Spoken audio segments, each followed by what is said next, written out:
Olá, sejam bem-vindos a mais um episódio do Tá Tudo Certo. E já vou pedindo para vocês se inscreverem no canal, acionarem o sininho para ajudar a gente com o conteúdo. E hoje eu trago no programa um veterano. Quanto tempo de Rádio Mundial? Só de Rádio Mundial? A Rádio Mundial eu inaugurei a rádio, né? Junto com o Gasparetto, com a Beth Frati, a Miriam Morato. Então, 31, 32 anos. Está comigo Otávio Leal. Muito obrigada por aceitar participar do programa. É uma honra para mim, ainda mais receber assim alguém tão simpática como você, Obrigada. tão carismática. E aqui em casa, no Guarujá, cercado dos meus pets anjos que vira e mexe, eles vão fazer parte aqui dessa entrevista também, Verdade. com certeza. Eu não sei nem se eu consigo chegar até o final, porque aí me pegou. Tem gato, me pegou. O Otávio é terapeuta, tem um trabalho bem interessante com astrologia. Você começou como terapeuta, Otávio? Não, eu comecei a minha jornada da espiritualidade, eu era um aluno muito ruim de matemática, dessa matéria, matemática, e meu pai, ele pagou um professor particular chamado Carlos Henrique Reis Quadros. Eu cito muito as fontes de quem me ensina sempre. E ele me dando aula particular de matemática, eu vi um livro em cima da mesa dele, esse livro está até por aqui, um livro chamado Livro de Ouro da Astrologia, que era do Círculo do Livro, uma editora que vendia de porta em porta. E eu comecei a folhear ali sobre Libra, que é meu signo, e falei, uau, que Libra fica arrumando os livros, tudo tem que estar certinho, assim. E me identifiquei, e aí eu combinei com meu pai, do Carlos me dar aula de matemática e me dar aula particular de astrologia, porque naquela época se fazia muitos cálculos para se fazer o mapa. Verdade. Usava compasso, réguas, enfim. E a astrologia me levou depois para a Eubiose, que era uma escola de ocultismo, Sim. a Rosa Cruz, que eu faço parte até hoje, a MORC, também há mais de 30 anos. E aí, claro, comecei a fazer uma série de workshops com os grandes astrólogos do Brasil, com a ABA, Associação Brasileira de Astrologia, o GEA, Grupos de Estudos Astrológicos, até a hora que eu fui convidado para dar aulas de astrologia numa dessas escolas. E nessa época também eu resolvi começar a gravar os mapas astrais das pessoas, gravava em fita cassete na época, Nossa. com chiados, enfim, eram várias fitas que davam. Cada mapa envolvia 2, 3 fitas cassetes. Cada fita era 30 minutos cada lado? Hora. Isso, uma hora os dois lados, mas às vezes dava 2 horas e meia. Eu sempre gostei de dar muito conteúdo no mapa. Inclusive ontem mesmo, conversando com o Roberto Chiniachik, que é meu amigo, mentor, ele falando assim para mim, teu mapa é muito grande, você precisa diminuir isso. Eu falei, Roberto, se você diz, né, se o Roberto Chiniachik, essa questão de empresariado, de business, se você diz que eu tenho que diminuir, vamos diminuir um pouquinho, tentar sintetizar mais as informações. Mas antes eram fitas e mais fitas em cada mapa que eu interpretava. Mas são muitos aspectos, né? Isso sem falar os trânsitos, que aí se a gente vai para os trânsitos, aí não tem fim, né? Aí seriam as previsões, né? Hoje é muito difícil fazer essas previsões, que eu me tornei na astrologia algo como um clínico geral. Tá. Então eu gosto muito de interpretar o mapa como um todo, pegando Sol, que é o que a pessoa é, Lua, que representa as emoções, os nódulos lunares, que é a astrologia indiana, que vai falar de vidas pretéritas, aí as casas astrológicas, mas a previsão, para quem faz, você precisa estar muito acompanhando o céu. Sim. Sempre estar olhando o que está acontecendo. E a vida me levou para mim fazer essas interpretações e ficar um pouco distante das previsões. E hoje eu gostaria de conversar contigo sobre um assunto que é pouco comentado, muito polêmico, e eu vejo de suma importância, que é a questão da sexualidade sagrada, do Tantra Yoga. Conta um pouco, porque eu sei que você tem uma experiência nessa área. Uhum. O Tantra, ele chegou na minha vida nas escolas de mistérios que eu frequentei, né? Frequentei várias escolas de mistérios, sendo que as principais é essa, o Biose, o Colégio dos Magos, a Gnose do Quarto Caminho e a Rosa Cruz, enfim. Mas sempre havia uma resistência com relação ao Tantra. Olha, é muito forte, é perigoso, você tem que ter um corpo muito forte, um corpo físico mesmo, para aguentar o tranco. E também existia um preconceito muito grande com relação ao yoga. Yoga é algo indiano, que jamais vai ser aceito no Ocidente. O próprio Jung falava que o yoga no Ocidente não ia pegar. É só fazendo um parênteses, né? O yoga que hoje se pratica no Ocidente não é realmente yoga, é uma mistura de ginástica com o yoga tradicional da Índia, é muito difícil de ser incorporado aqui para nós ocidentais. Então existia uma resistência do yoga e do tantra. Só que eu era jovem, atleta do karatê, enfim, então corpo físico eu tinha para Claro. praticar o tantra, para fazer os jejuns do yoga. E quando eu fui fazer uma formação de massoterapia na Amor, que é a Associação de Massagem Oriental, do meu grande mestre Armando Austrégésilo, lá existia práticas de yoga. E eu fui fazer, fiquei apaixonado pelo yoga, era muito forte. Era um yoga realmente Swastika Yoga, realmente indiano. E esse yoga era de linhagem tântrica, era de uma escola tântrica, mas era yoga. E eu comecei a estudar, a ler sobre Tantra, eu fiquei fascinado, isso me levou ao budismo. Aí eu pedi a iniciação de Tantra para o meu, naquela época era o professor De Rose, que era o meu mestre de yoga, e ele falou, não, isso você tem que ir lá para a Índia para conhecer o Tantra. Eu não aponto nessa direção, meu negócio é yoga, eu queria o Tantra mais mágico, mais sensorial, que é a questão da sexualidade. E aí eu fui para a Índia, receber iniciação, porque o Tantra é iniciático, é como Candomblé, Umbanda, Maçonaria, Rosa Cruz, você precisa de uma iniciação, que chama Parampará, ou Diksha, tem vários nomes. E aí eu comecei a estudar essa sexualidade sagrada, que sempre foi um ponto para mim muito complicado da minha vida. No meu mapa, a casa da sexualidade, ela tem muitas dúvidas, muitas incertezas. Eu tenho um lado muito humano e tenho esse lado espiritual, então eu era muito dividido com essa questão da sexualidade. E o Tantra, durante muito tempo, me deu essas respostas, né? Hoje eu sou muito mais ligado ao taoísmo. Tá. Aí na Índia eu tive a oportunidade de fazer, de conhecer e depois praticar uma técnica chamada Maituna. Maituna é uma liturgia preparatória para um ato de amor. Esse ato de amor ele é um ato teoricamente não tão diferente dos outros, mas a preparação para esse ato pode chegar a demorar 64 dias. Isso é corriqueiro ou isso é um ritual específico, casamento? Não, existe. Como que esse ritual é incorporado na vida das pessoas? Olha, o Tantra, ele é um modo de vida, então nós falamos que é uma filosofia comportamental, é um modo de viver, é um comportamento. Tá. Ele não é assim especulativo como a filosofia grega, que você fala sobre tudo, mas o teu corpo não entra na história. Entendi. E não há nenhum problema, é maravilhosa. Uhum. Ou, nem como a teologia, eu sou formado em teologia, nem psicanálise também sou formado, então amo essas ciências. O Tantra, teu corpo está na história. Então, a espiritualidade oriental, ela é corpórea, seja o taoísmo, o yoga, o tai chi, o aikido, o teu corpo está junto, ela não é mental. Uhum. Então, existem rituais tântricos muito sofisticados. Eu conheci na minha vida, no Ocidente, meia dúzia de pessoas que são tântricas. Levi Leonel, o Valfredo Medeiros, enfim, muito pouca gente. E eu mesmo nos momentos mais ligados ao Tantra, eu fazia algumas práticas. Porque os rituais tântricos são muito complicados. Então, assim, vamos fazer um mantra. Estou até aqui com o Japamala. São 30.000 repetições. Nossa. Vamos fazer uma prática de Tantra. São 10 dias de jejum. Vamos fazer uma prática de Tantra. Você vai meditar nos lugares assim que a energia é pior. Porque o Tantra acolhe o que a gente chama de energia negativa. Por exemplo, o cemitério. Interessante isso. Eu tive uma iniciação que você é iniciado em cima de cadáveres. Na tradição Agori, para você não ter aquela versão, a pessoa morreu. Então você acolhe aquilo. Qual o problema? Todo mundo morre. Então você tem que acolher tudo aquilo que o mundo proíbe no Tantra. Tá. E a sexualidade tântrica, existe uma linha que a gente chama de direita, do meio e esquerda.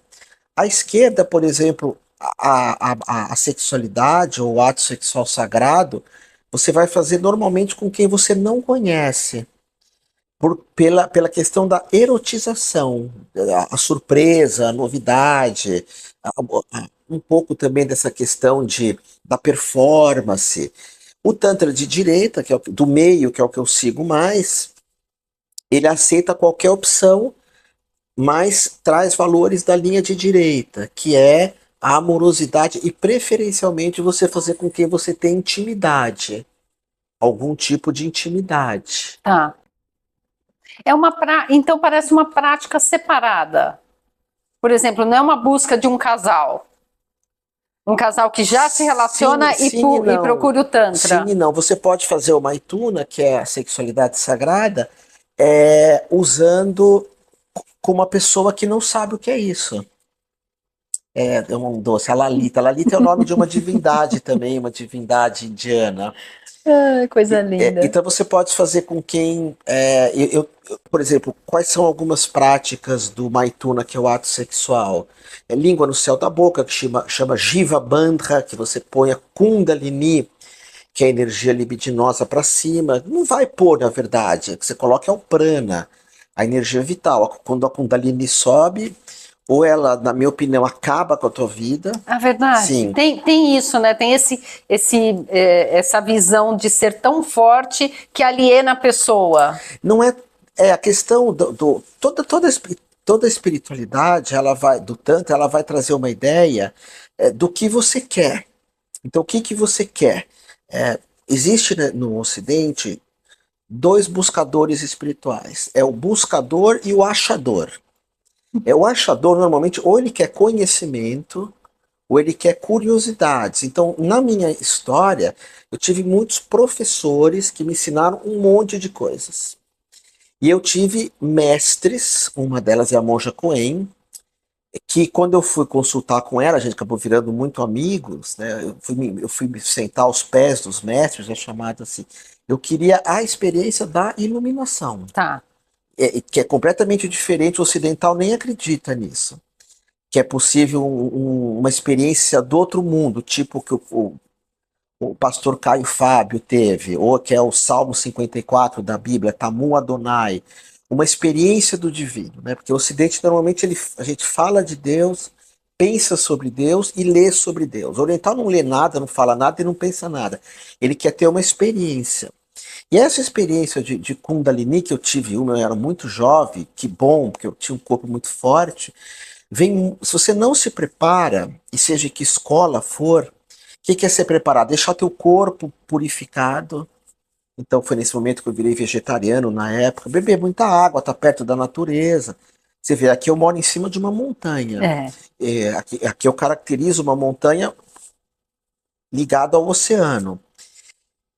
E quando você tem a gente chama de não experiência, a iluminação é uma não experiência, você não vê aura, não vê energia, não vê nada, é uma outra coisa. Você tem que estar muito desapegado. Então, na hora que eu comecei a sentir isso, veio muito forte. Tá, mas eu tenho uma namorada, mas eu tô trabalhando, mas eu não vivi nada ainda do que eu gostaria desse mundo mundano. Eu tinha uma ligação muito forte com o Osho que falava, você tem que viver, metade de você é meditação e metade você tem que ser um ser humano, que eu te falei, gente como a gente. Sim. Muito jovem eu tava, e veio muito forte essa questão de não entrar com tudo nisso. Até hoje eu tenho um chamado de ser monge, eu moro sozinho, né? Eu sou casado com a solidão e com os gatos, e até hoje vem muito forte isso, da solidão, do desapego, de aprender todo dia a nascer e morrer, de ter uma vida meditativa. E quando a Kundalini se manifesta, essa experiência, ela vai trazer isso. Hoje as pessoas fazem algumas práticas, elas ficam tremendo, mas isso é prana, né? Não é Kundalini, é prana. E a função disso é uma outra coisa, é você se sentir com muita vitalidade, é um trabalho haitiano. Então é isso, assim, não é que a Kundalini é perigosa, mas você quer se manifestar, você quer trazer para o coração, como muita gente fala, conecta com o coração. Por exemplo, para você que é uma mulher, teoricamente é muito mais difícil do que para mim conectar com o coração. Por quê? Ela é muito mais amorosa, muito mais gentil. Mas imagina você chegar aqui, você vai amar um monte de gente. E uma mulher que ama um monte de gente, a sociedade ataca, Uhum. você vai ser condenada, porque eu vou chegar aqui e vou ter um amor é, filantrópico, amor. Não, também você vai se apaixonar por uma mulher, por um homem, você fica muito amoroso. Uhum. Então, às vezes eu pergunto, você quer mesmo chegar aqui? Você quer mesmo entrar nessa energia do amor? Porque você vai ser mal julgado, você vai ser Você criticado. vai ter que lidar com isso depois. Vai ter que lidar com isso depois. É complicado, eu não tinha Né? pensado Não, e o nisso, valor mas do Tantra também, principal, é a liberdade. É a liberdade absoluta. O Tantra trabalha com uma visão anti-autoridade, não que desrespeita. O Tantra não briga com o mundo. Não, esse não sobe. Esse é muito na dele, é um gatinho. O Tantra não briga com o mundo, ele dá uma banana pro mundo. Não liga para nada. E ele tem as próprias regras, a própria ética, a própria justiça, que é muito maior do que as éticas do planeta, né? De não matar, de não roubar, de não mentir, de não falar nem palavrão. Então você vai abrindo mão de algumas coisas, e essa liberdade corporal do Tantra, o Tantra, quem pratica sabe dançar. Normalmente nas relações afetivas, o que eu vejo hoje, algumas pessoas que se inspiram um pouco no Tantra, mas não são tântricos. Essas pessoas, elas são não monogâmicas, sabe o que é isso? não, Elas, né, a definição não. não monogâmica é algo que hoje é muito mais aceito. São pessoas que namoram várias ao mesmo tempo.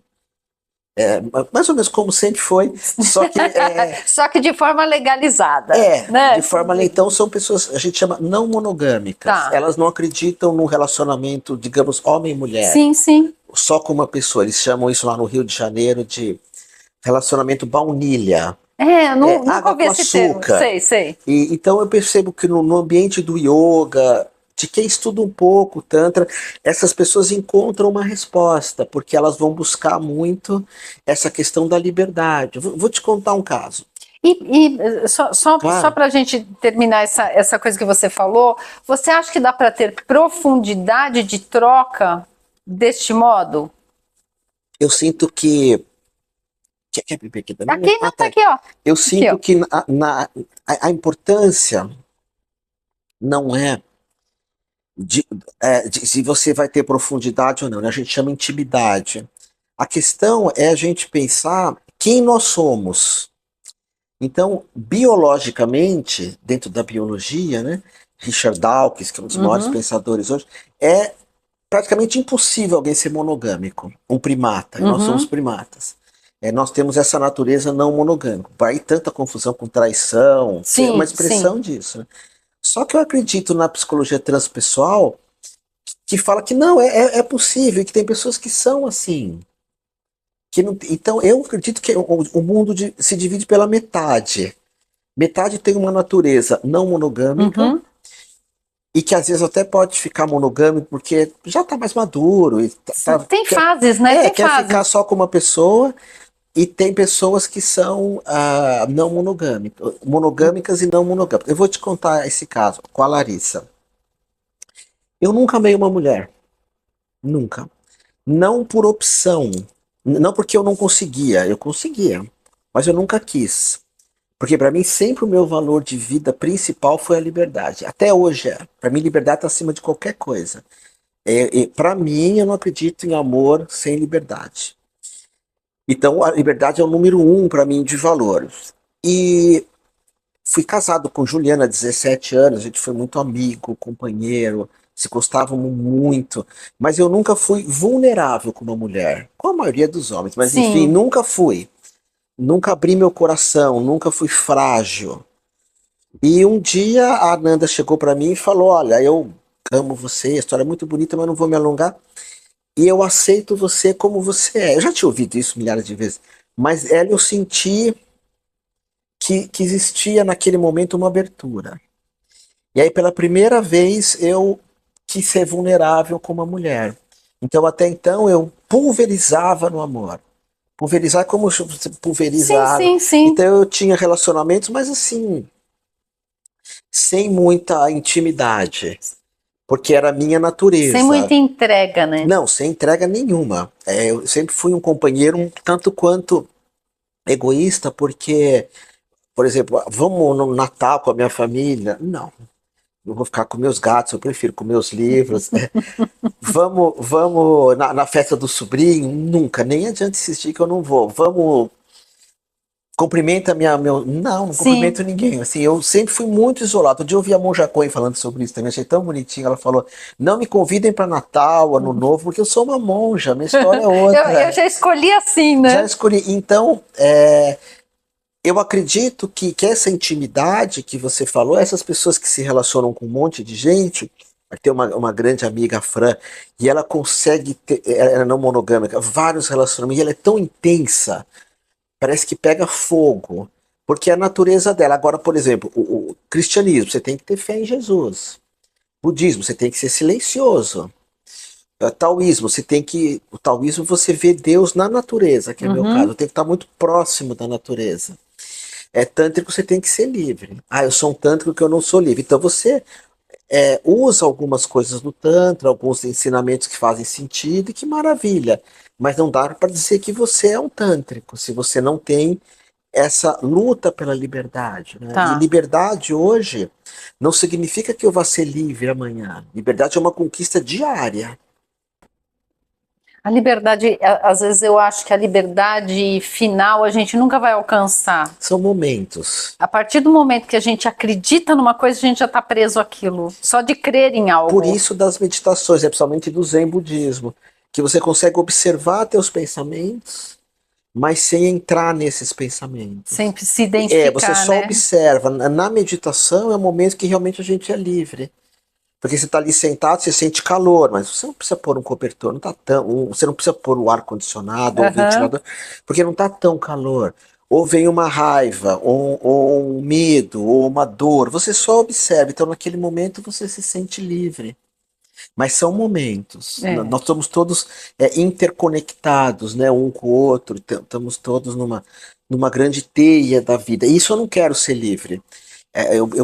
Eu busco muito a liberdade corporal, de ter um corpo muito flexível. Isso Sim. vem do Tantra, de ter liberdade de ir e vir. E encontrei minha companheira que também é muito. Falou, nunca vou morar com um homem, ela fala. Então juntou, porque eu nunca vou morar com ninguém, né? Homem, mulher, mãe, filha, com ninguém. Então, casou bem isso, Sim, tá? sim. É a vontade de dois juntos. É, Cada um, né? Cada um dentro do seu espaço, que é importante. isso. Se a gente for definir o que exatamente é o Tantra, porque nem todo Tantra está ligado só à questão da sexualidade, não Sim. é? O Tantra, para se entender, eu gosto de fazer uma analogia. Você imagina uma tribo. Zoé, Chavante, Merrinaco, Pataxó.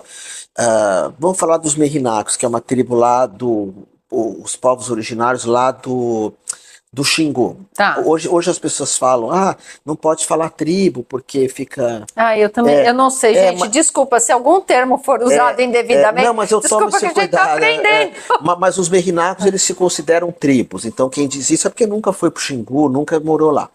Eu tive a oportunidade de ir numa época que ainda era aberto para pessoas que não são Não antropólogos, enfim. indígenas, tá. É índio que não pode mais falar, Isso eu Mas eles, sei. eles não ligam, a preocupação deles é outra. Não como chamam, né? Mas de preservar, de amar, de pelo menos Sim. algumas tradições. E aí, lá nessa tradição dos merrinacos, desse povo merrinaco, você chega lá e fala: o que são os merrinacos? O que é o Tantra? É muito parecido, porque o Tantra é um modo de vida, uma alimentação que chama Anatantra, daí surge o vegetarianismo, práticas corporais, que é o yoga. Eles têm uma forma de namorar, que namoram em redes, como os nossos povos originários. Eles têm uma forma de pintar o corpo, são tudo colorido. Eles têm uma forma de dividir, por exemplo, as tradições tribais, não existe rico e pobre. Todo mundo tem a mesma coisa. Então, É o quando mesmo você nível, não tem mora no diferença mesmo lugar, social. inclusive, o alimento é dividido entre todos, tem violência, tem um monte de coisa, mas não tem ciúmes, mulheres são intocáveis em nações originais, mulher é intocável, ninguém encosta numa mulher, de violentar, e Sim, nem sim. idosos. Tem algumas tribos mais bélicas, enfim, mas mais na América do Norte. Então o Tantra, ele é comportamento, um modo de vida que envolve alimentação, que envolve o teu yoga, trabalhar com os chakras de uma forma completamente diferente, porque no Ocidente a gente trabalha muito com a ideia de equilibrar os chakras. Sim, sempre se fala, né, nas terapias, nós vamos equilibrar a energia no dos Oriente chakras. jamais, não existe essa palavra equilíbrio. É sempre estimular. Tá. Porque nós, assim, nós vivemos um mundo tão desequilibrado que existe como é que se fala? Um impulso para se equilibrar, mas eu nunca conheci ninguém equilibrado na minha vida. O próprio universo é desequilibrado, é o caos, é a destruição, é uma dança, né? Se a gente pensar, você não consegue andar se você estiver equilibrado, porque o equilíbrio é parado. Para você andar, você tem que ter o desequilíbrio de um lado e do outro para dar um passo, né? O Gaiarsa falava isso, meu mestre de terapia, a gente não tem que ser equilibrado, a gente tem que ser equilibrista. Então, a prática tântrica, ela é de estimular, como os povos tribais, eles dançam o dia inteiro, namoram o dia inteiro. Você vai em algumas tradições indígenas, eles ficam tribais, né, o dia inteiro namorando. É que isso não vai aparecer na TV Cultura, nem porque eles têm um amor livre, eles têm um corpo livre, você pode andar nu. Eles têm uma sexualidade livre, não tem paredes. Numa maloca que é onde eles vivem, você faz amor, tá todo mundo vendo, teus filhos, tem nenhum... Então é bem próximo ao animal, né? Se a gente pensar os animais quando cruzam, coisa e tal. É bem natural. Seria porque como que o Tantra chega aqui no Ocidente? Ele chega com o movimento hippie. É verdade. E o movimento hippie, que a gente devia tira um monte de dias, na minha opinião, péssimos que a gente comemora, que é feriado, e comemorar o dia do hippie. Por vários motivos. Primeiro que o movimento hippie foi o primeiro a acolher mulher. Nenhuma religião aceita mulher no Ocidente. Até hoje é difícil. E o movimento hippie coloca a mulher no mesmo valor que o homem. A sacerdotisa. A mulher tira o sutiã quando ela quer. A mulher começa a votar. Naquela época a mulher não votava. Foi bem casado com isso mesmo, né? Com essa abertura, né? O movimento hippie traz o yoga e o tantra da Índia. Acolhe os negros. Porque nessa época negro não podia andar de ônibus nos Estados Unidos. Tinha lugar certo para andar. E tão pouco tempo faz, né? Eu tinha 8 anos quando o movimento hippie aclode, né, Woodstock. Então, as raças andavam todas juntas, porque até então na Europa, na América do Norte, o negro tinha que estar num lugar, a mulher na outra, a mulher começa a usar jeans. Depois, traz uma boa música. O Tantra é muito voltado à dança. Então, vem o rock and roll, você tinha que saber tocar, você tinha que saber... E mexer a pelve, né? O rock, não falava Elvis de pelvis, porque tinha uma coisa pélvica, né? O Elvis é um pouco antes, ele não pegou tanto o movimento hippie. Lógico que o movimento hippie não era perfeito, né? Trouxe as drogas, trouxe drogas que naquela época hoje é usadas para remédio. Não tinha essas drogas de hoje, que as coisas horrorosas assim. Se bem que eu tinha 7, 8 anos. Então o movimento hippie traz o xamanismo, traz o vegetarianismo, traz que é tântrico, traz a ideia de faça amor, não faça guerra. Uma vida mais natural. Muito natural. Vai falar, não se aliste, não vá para o exército. Porque naquela época os Estados Unidos estavam em guerra com o Vietnã. E mandava todos os jovens, principalmente os índios, os negros, os hispânicos, para uma guerra que ninguém nem sabia. Aliás, nenhuma guerra ninguém sabe o que é. Mas, então, o que é o movimento, o que é o Tantra? É o movimento hippie. E eu vejo hoje como os jovens se vestem, as turminhas dele, as tribos, a forma como eles amam. Tem muito ainda desse movimento hippie. Essa coisa eu acho interessante hoje nessa geração, que tem essa coisa, eu me identifico com isso, eu me identifico com aquilo. Eu acho interessante, né? Nem que for uma maneira de pensar, mais tarde se identifica com outra coisa, mas ter um olhar para isso. Fala, não, isso não tá bom para mim, eu não me encaixo aqui. Sim. E o movimento hippie é o que trouxe isso, né? E na espiritualidade o Tantra, ele é assim, um tanto quanto a ovelha negra ainda. Apesar que tudo, falou de chakras, é Tantra. Não importa se você fala dentro do conceito espírita, que é maravilhoso, ou da eubiose, ou da Rosa Cruz, porque o Tantra é o que vai saber mexer com chakras. Falou de Kundalini, é Tantra. Falou de Yoga, é Tantra. Então ele traz elementos que foram colocados dentro de uma das práticas das escolas de mistérios. E a sexualidade, para quem quer viver, eu diria hoje uma sexualidade mais zen, porque a sexualidade do Tantra, ela vai trazer uma. Você vai fazer amor fazendo mantras. Você Então vai tem uma fazer. prática Dentro do ato sexual, você vai ter uma retenção orgástica. Para não terminar o ato sexual rápido, você vai procurar ter exercícios respiratórios, tem uma prática muito forte. As meditações são muito fortes, as visualizações de energia. Então, dentro do ato de amor ou do ato sexual, você vai fazer tudo isso.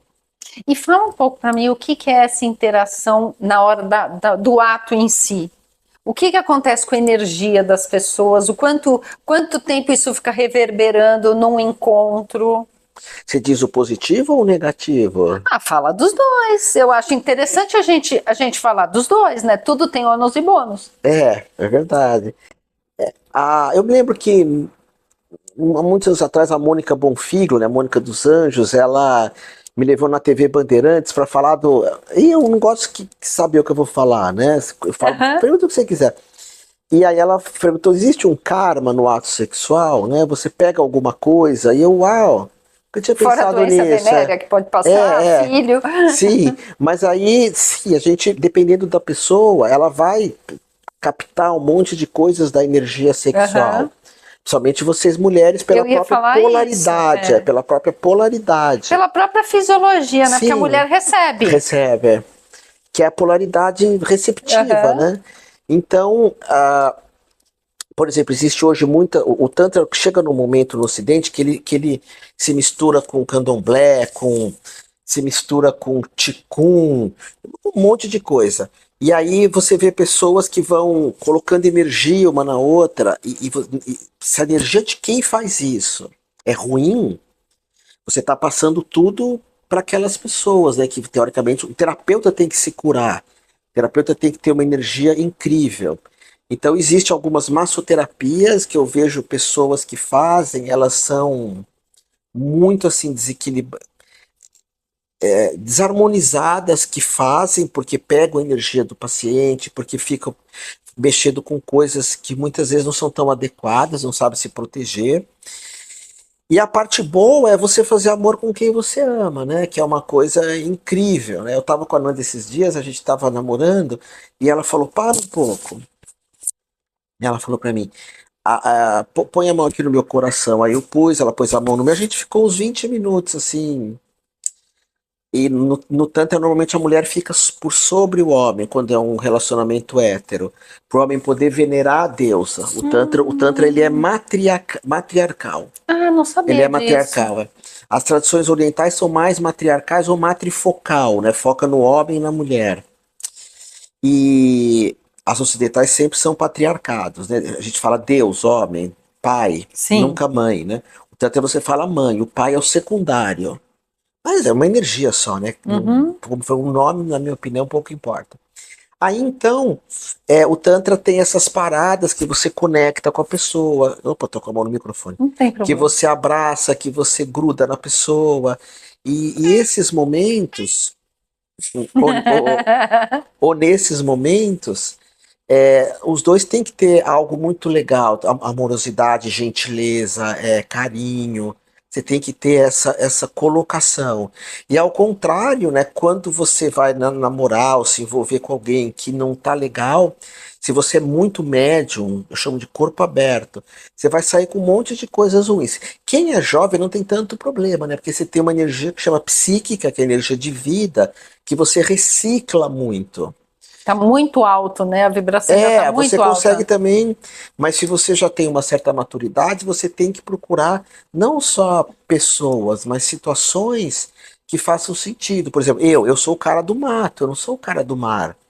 Mas por que você mora aqui? Porque tem uma costeira ali embaixo que é mato, e porque ela veio fazer veterinária aqui. Então eu falei: vamos morar perto do mar, mas eu sou bem mais do mato.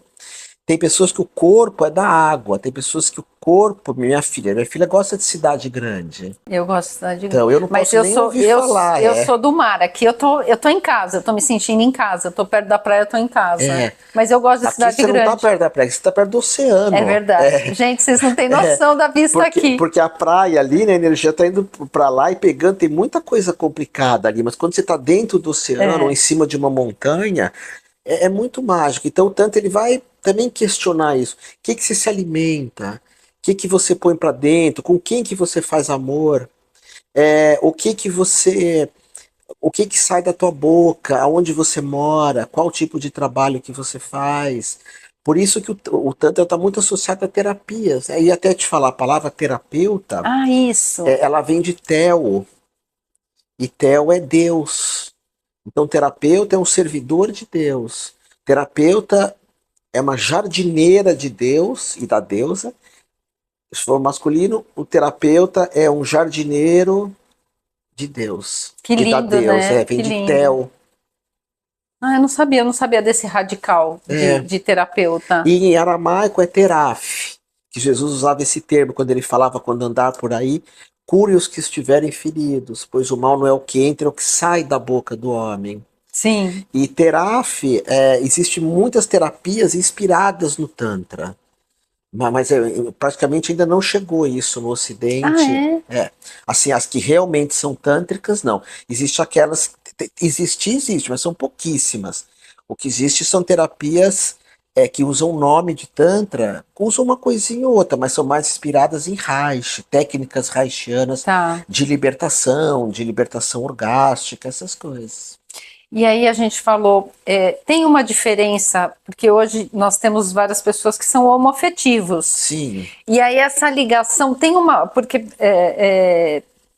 as tradições antigas elas falam da união do masculino com o feminino. não.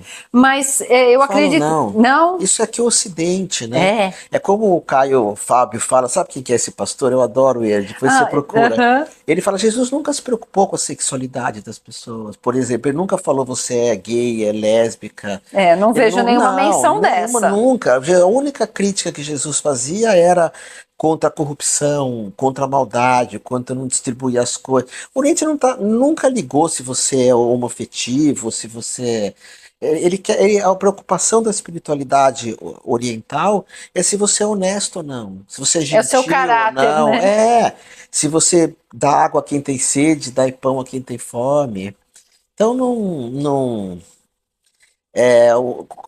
no Tantra sempre alguém vai fazer, por exemplo, no ato sexual, sempre alguém vai fazer o papel passivo. Claro. Não pode ser duas mulheres, um tá se Aham. mexendo Sim, mais, o outro sim, tá mais sim. recebendo.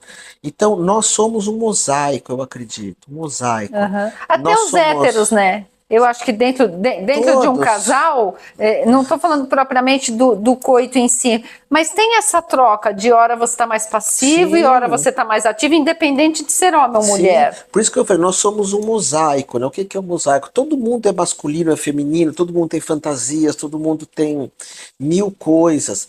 Quer dizer, as fantasias do homem e da mulher, por questões hormonais, são bem diferentes. Sim. O homem, por exemplo, ele tem uma fantasia erótica, sexual, que ele descobre com 20 e poucos anos, nunca vai mudar. Nunca. É, lógico que toda regra tem exceção, Uhum. toda. Então, às vezes, tem pessoas que mudam, mas. E a mulher, as fantasias vão mudando. E elas têm algumas fantasias que são mais uma brincadeira. E pro homem, às vezes, é uma coisa muito séria, os desejos dele. Mas fora isso, todo mundo é homem, mulher, masculino, feminino. Isso acaba alternando também, né? Os papéis. E acho que hoje em Sim, dia as pessoas se sentem mais livres, né? Nesses papéis. Antes era mais deveriam. fixado, né? Mas aí entra essa questão que a gente está falando tanto da Ásia, né? A mulher na Ásia é massacrada. Espiritualidade hoje na Ásia é 100% contra o feminino. Que A mulher não pode coisa, se né? vestir como ela quer, não pode se expressar como ela quer, tem lugares que não pode estudar, que não pode ir nos templos religiosos. É tão incrível a gente pensar que ainda hoje é assim, Pois né? é. Não, a Ásia é terrível. Mesmo na Índia hoje, as mulheres são muito agredidas na Índia. Os E a gente casos de sempre vê violência, uns casos sim, bem complicados vindo de muito, lá, muito. né? Quando alguma amiga fala, eu vou pra Índia, eu falo, vê lá onde você vai andar, e não anda à noite, não. É lógico que toda regra tem exceção, eu tô falando de várias Índias. Eu fui para Nova E a Delhi, Índia não é também é assim. enorme, né? A gente tá falando num Não, país a grande. Índia, por incrível que pareça, não é grande, você Não, sabia? Não, é. quando eu cheguei lá, eu descobri. A Índia é um terço do Brasil. Um terço. Aqui É que se você comparar os países europeus, ainda é Ah, grande. não, aí é grande. Mas a Índia é um terço do Brasil com 1,2 bilhão de pessoas. É, É gente. muita gente. É E muita faz gente. muitos anos que eu não vou para a Índia. Hoje eu não iria mais. Tenho mais vontade, mas assim, ela tem crescido muito, né? E essa parte feminina da Índia, que é inspirada no Tantra ou em algumas outras tradições, se você for procurar o Tantra na Índia, você não encontra hoje. Você tem que ir Olha. com a pessoa certa. Por isso que muita gente fala, não existe terapias tântricas na Índia, porque as pessoas não foram procurar as pessoas certas, os lugares certos, que são pessoas que ficam muito escondidas, porque o Tantra ele é muito discriminado na Índia. Eu acho que essa questão inteira é complexa, né, de se abordar.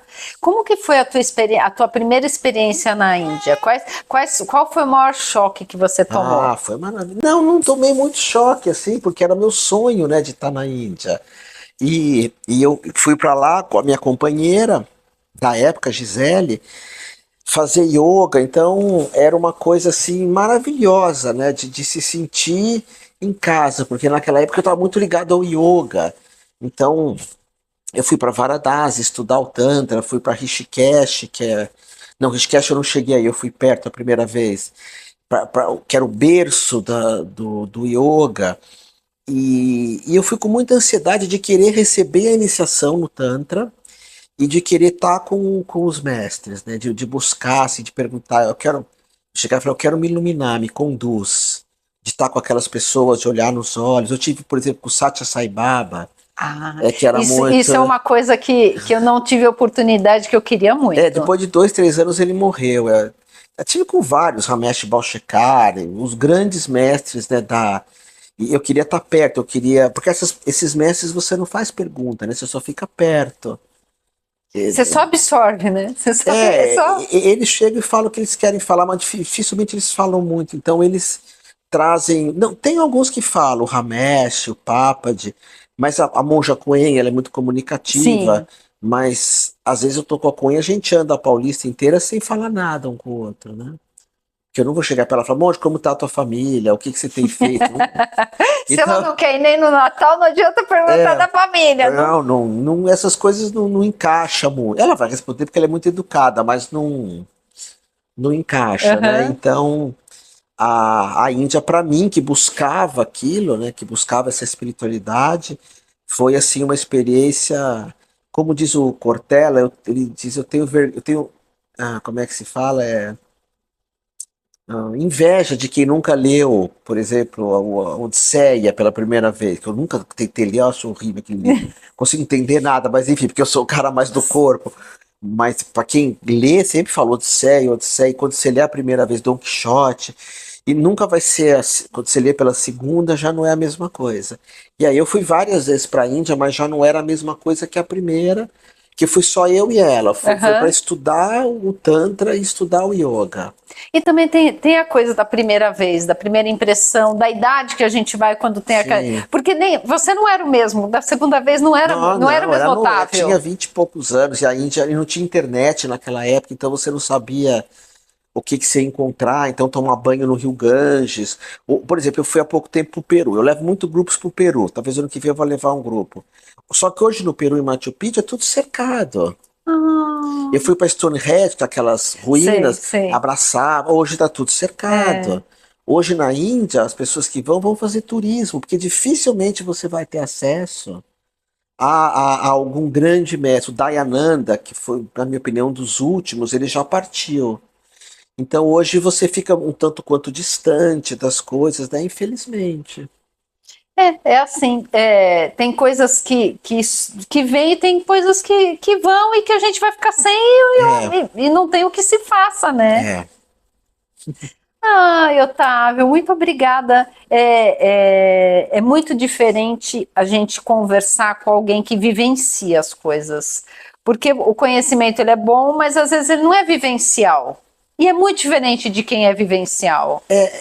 Você sabe que o Roberto Chinachique fala muito isso comigo, né? Hoje a gente se tornou grandes amigos. E ele fala, tem o Campbell, sabe? Joseph Campbell, que é o Sim, sim. mitólogo, Aham. Jung. É um cara que ele vai pelo livro. E ele descobre todas as respostas lá, no livro. Eu já não, nem o Roberto. A gente tem que ir lá. É. A gente tem que estar lá e o corpo tem que entrar na brincadeira. Eu sou muito de sentir também. Eu É. fiz uma viagem para o Egito e aí o pessoal ia atrás do guia para ouvir as histórias. Aff, Fala, não, nossa, mas isso eu não. aprendo na internet, eu quero sentir. Sim, você E eu leva um ficava lá livro. encostada numa pilastra, sentindo, viajando, É. imaginando quanto tempo que aquilo estava ali, o que tinha passado por ali. Essa é a minha Não, viagem. depois você vai pro Egito de novo, a história já mudou. Eu já fui pro Peru 11 vezes, levando o grupo. Cada vez que eu vou, a história é diferente. E o que você sente lá de Machu Picchu? Ah, Machu Picchu pra mim de certa forma, como eu sou tanto, isso é meio polêmico, assim, eu não me considero brasileiro. Quando alguém fala, você é brasileiro? Não. Eu sou do planeta Terra. Sim, por Eu não, enquanto. eu não tenho essa coisa de nacionalidade, para mim é tudo uma coisa só, é o planeta Terra e o que acontece? Isso no budismo a gente chama atração e aversão, que é muito perigoso. Eu odeio tal país e Sim, amo tal sim. país. Aham. Odeio brócolis, amo pizza. Odeio direita, amo esquerda. Odeio tal time e amo outro. A gente Essa polaridade, tenta né? trabalhar sempre tentando ver que cada um tem uma opinião, né? Um pensamento em relação a alguma coisa, assim, né? Então, o Peru, por ele. Mas vamos usar para as pessoas entenderem, para não ficar tão excêntrico. O Peru está grudado com o Amazonas brasileira. É uma Aham. coisa só. E uma das viagens mais incríveis que eu já fiz, eu não acho que nada se compara com isso, é você ir para o Amazonas, aqui no Brasil. Que não tem templo, não tem religião, que não tem nada. Nossa, você entrar de barco no Amazonas. E o Peru é muita natureza, né? E como sou o cara da natureza, eu não sou da cidade grande, então o Peru, tanto que eu fui 11 vezes, né? O lugar que eu mais gosto de visitar é aquela região que está aqui perto, mas para ficar mais claro, alguém deu o nome de Peru, pôs uma alfândega, dá passaporte, enfim, são coisas que, como diz o Raul Seixas, sem passaporte. Mas eu entrego, meu respeito, tudo isso. Claro. Não vejo sentido nenhum nisso. Mas de ter alfândegas, fronteiras. Sim, sim. Para mim isso é um jeito legal de criar guerras, de criar confusão, mas então para mim é uma coisa só, a natureza lá de cima, né, do Amazonas, do Mato Grosso. Nossa, você já esteve no Amazonas? Eu morei lá um ano. Ah, então. Eu ia muito naquele hotel, que era um hotel sofisticado, eu fazia Tropical? o tropical, Ou o aquele não. Ariaô. Que aí é no meio da selva mesmo, Nossa, né? aquilo eu Que tem levei que ela tomar uma. cuidado com os macacos de roubarem as Sim, sim. coisas. Nossa, as viagens que eu fazia pra lá era uma coisa assim. Em Manaus eu já não gostei, porque já é cidade grande, né? Sim, eu Mas morei em assim, Manaus, é. eu achava. E o Peru é a mesma coisa, só que é frio. Então isso facilita bastante. Apesar que eu gostava bastante. Eu falava assim, depois que você acostuma a suar, tá tudo bem. Uau, nossa, mas lá. Eu gosto de frio, né? Agora como aqui é muito quente no Guarujá, eu acostumei melhor com o calor. Mas lá era muito, muito quente. Mas enfim. É quente. Mas eu que agradeço também, espero que tenha sido útil para as Eu pessoas. gostei, eu achei é um assunto diferente e a gente precisa conversar com alguém que conhece a fundo, senão fica sempre com definições. Eu não queria definições, eu queria conversar com alguém que pratica. Muito obrigado. Eu que agradeço por me receber e por dar essa palhinha para o público. Gratidão, gratidão. Obrigada a todos, boa semana, até a próxima.